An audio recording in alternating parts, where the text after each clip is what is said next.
Hi everyone, Bongo here from Poultry People. Unboxing today, RT1500 watt bench top router table. I haven't got anywhere for it to go. I'm going to have to make a stand for it so I'm not using it at floor height, that it's using it at height. We've also got the planer here that I bought a few weeks ago. That's on a stand and the wheels have started bending in and it's just not very good. What I'm thinking of is a stand using these wheels. That goes on top and the router goes underneath, or the router goes on top and that goes underneath. It swaps it around and one stores above the other. And I'll just move it around as I need it. So that's the first thing we're going to do. I'm going to unbox this and see what size it is. I've got a table over here. It's an engineered piece of wood. It's fairly thick, fairly solid. We're going to make a base out of this. Just a simple box on wheels. It should be nice and flat because it's fairly well engineered. Get those wheels on it, reinforce those wheels with some steel bar, and then we'll be away. Right.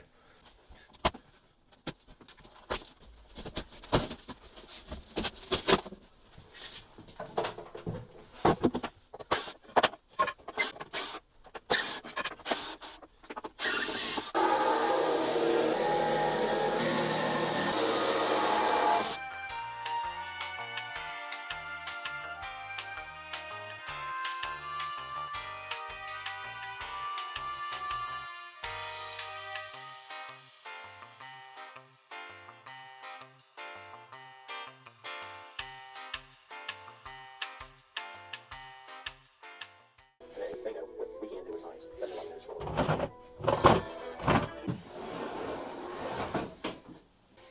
But it would take technology almost 30 years.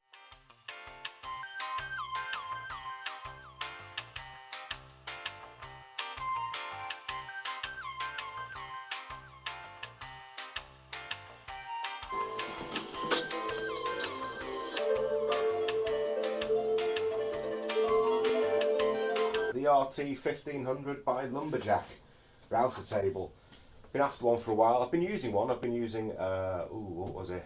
A Powercraft, which is basically a table with a normal plunge router put into it. It was okay for what it did.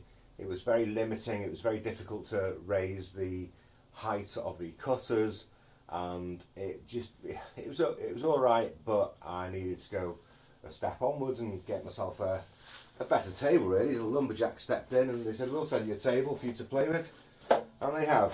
They sent me this one.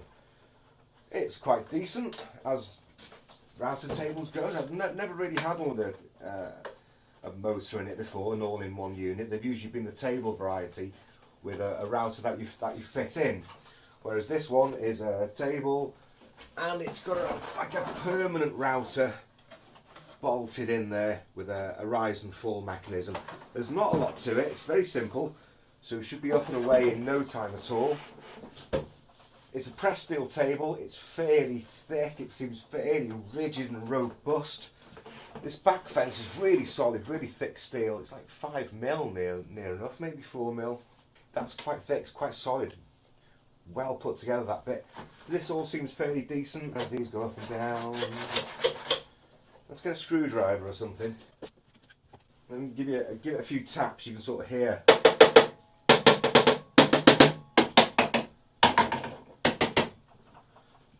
The body itself is an ABS, high impact plastic. It's got these router bit holders on the side. The 1/2-inch one, they're a bit deep, so if you can drop a 1/4-inch one, a straight shank, and it'll go straight through. If they've got heads, they'll be all right, but the straight ones, you go straight through. I have got one inside that's rattling around somewhere. It comes with 3 colettes. Now I haven't got my digital gauges, but it looks like 2 of them are 1/4-inch and one's 1/2-inch. I was hoping that this would run my panel bit. Where's my panel bit? This is my monster panel bit. I've used this in the past, not on this piece of wood, on other projects, and you use it to cut the bevel out on panels. Really useful if you're going to be making doors. However, that's a big bit, it's a monster bit. And if we look down the top, it is just that big, too big to clear the clearance. I can take those out, put an extra large bit in there, but it's still fouling. And with this sort of bit, you have to come up in increments because it's so large. It takes a lot off, and you've got to do it in passes. And unfortunately, it's too big in it to go in here. It is a very borderline bit. This. Shortly after this, you're looking at spindle moulders. I used to run this in a Makita 3612. Is it the 3612 or is it the 3620? That's the big half-inch router. The biggest router they do. That's what I used to run that in. Dialed down to about 12,000 RPM in a quite a substantial table, and even then it was quite scary to use. So unfortunately, I won't be able to use a big panel bit. And if you're thinking of buying this table to use a big panel bit like this, then you're going to have to go the next step up. I must say that the Makita table I was using, I don't think it was a Makita table. It was a Makita half-inch router in a Trend table maybe, or a Freud table. It was a really substantial table. But that whole kit cost me something like £500 back in the day. And unfortunately, at one point I had to sell it all. But I kept the panel cutter bit. I really couldn't. I like this bit. It's nice. It sounds like a helicopter when you get the speed wrong and it's running at like 25,000 RPM. Really scary. If you're looking at panel cutting, you're going to need to look at next step again, and maybe even look at a spindle moulder. So, is there anything else to go over this with you? Not really. It's all fairly self-explanatory. You've got the on-off button down here, you've got the speed control down here, and most of the time you're going to be running it flat out, number 6, up and down. And then, of course, the spindle lock underneath. It just pulls towards you. So let's get some router bits on the go. We'll just go for a straight cut. We'll cut some rebates, something nice and simple, so I can get some planks joined up. Here's the spanner. Wind it up. Router bit goes in. You don't put it in all the way. I leave it with about a 1/4 inch of silver shaft showing. Stuff like this, these get lost really easily.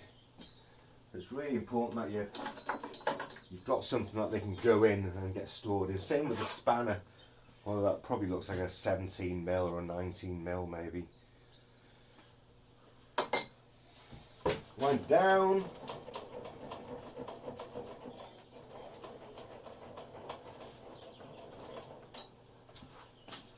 Slide this up a touch. Find a piece of wood.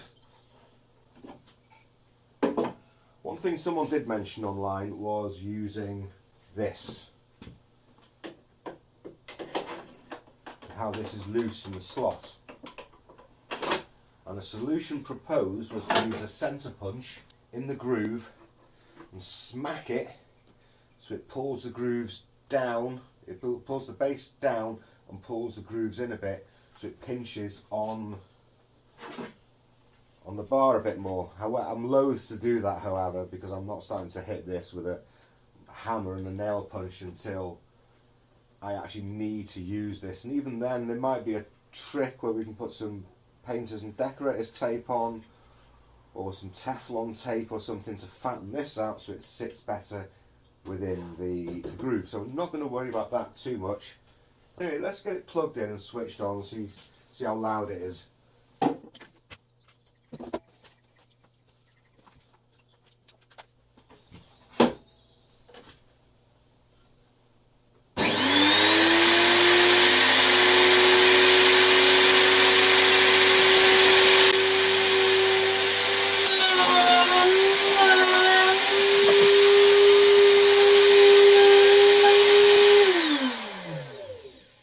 Into it quite aggressively.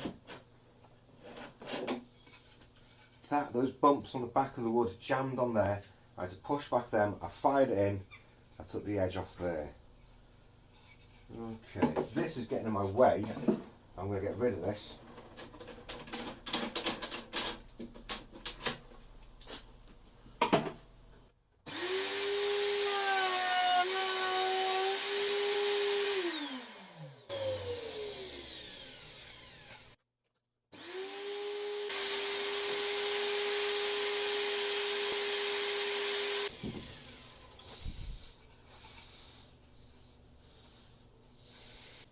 Definitely got to close this gap up a bit so I get a better cut on the go.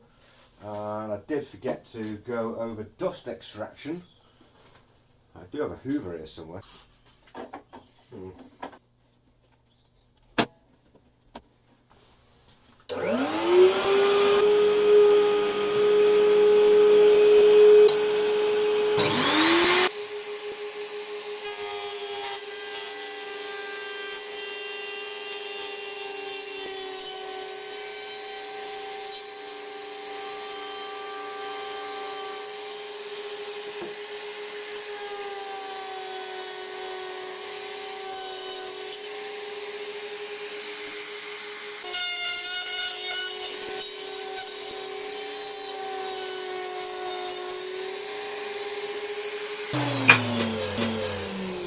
Well, that was quite excessive. Take it in shallower passes. Right, to slacken this off. I'm going to close these up.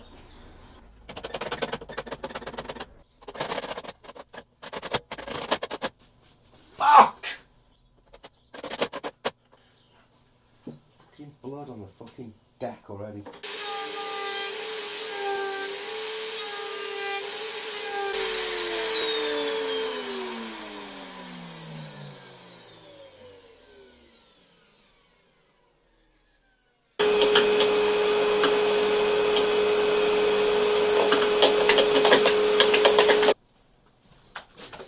That just jammed up. I'm going to cut that out. You don't need to cut it out, it'll push out. Unless it's supposed to push it out anyway. Let's put a moulding on something. See how it copes with that. I'm really happy with this. Making rebates for me is going to be really easy.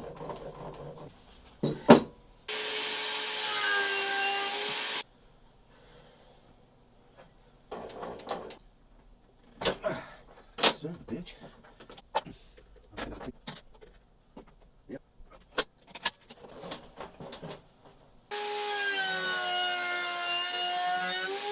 Okay, I'm not going to teach you a lot of suck egg stuff with the router.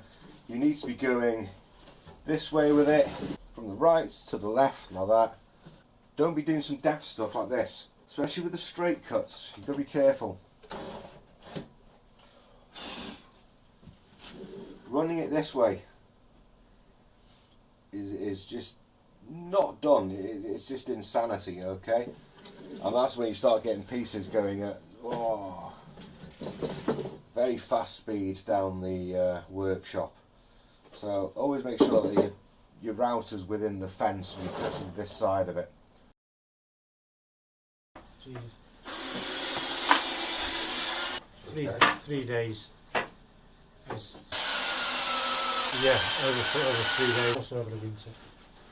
You know, everything get freezing. Ammo boxes, 2 off.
fence is fairly good, fairly sturdy.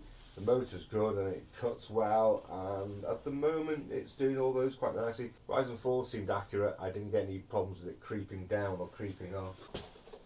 It's all rigid enough. I'm going to take this bit out, I'm going to clamp the fence back on, take the bit out, put a straight bit in there and get jointing some wood. Not jointing it, rebaiting it. If the wood's straight enough, it doesn't really need jointing, you can rebait it, clamp it together. For pallet wood especially, anyway. What? Oh my god, speak the devil, get up here.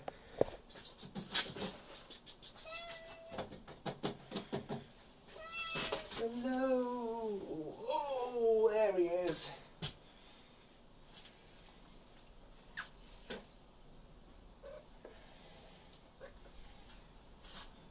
What do you think, Butters?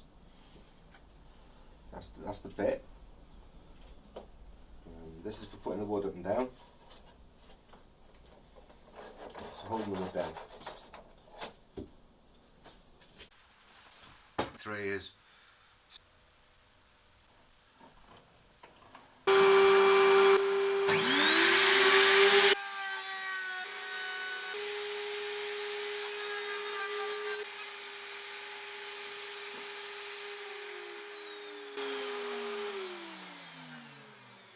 Those planks seem good. Dust extraction on the whole seems alright. There's a little bit of smell in the air of pine being cut, so I'm taking it as a few fine particles that are escaping. I literally banjo billed that in, I just rammed it in. It was going in properly, but that's what it is. These things change. So I think if you had that set up properly, maybe going to a bigger extractor, you'd be catching 95% of it. Maybe 96% of it. Literally, what more can I cover about this router table? Not a lot really.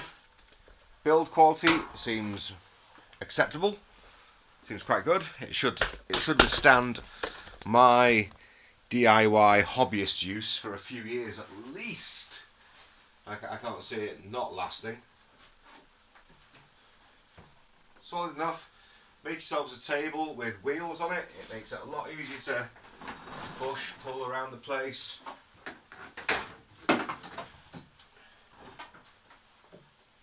Excellent stuff. It's a good tool. I recommend it. Thanks for watching. Crack on. Make something. Buy something. Make something. Make something nice. Make something for Mr. Butters.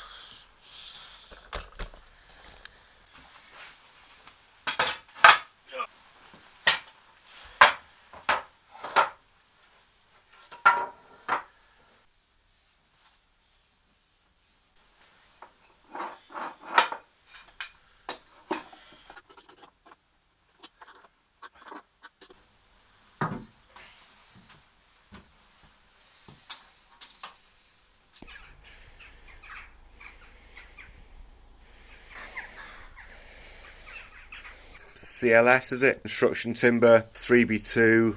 Take the screws out to make a moulding to finish this off, like a posh little moulding, the twiddly bit, and doing a series of passes on this table.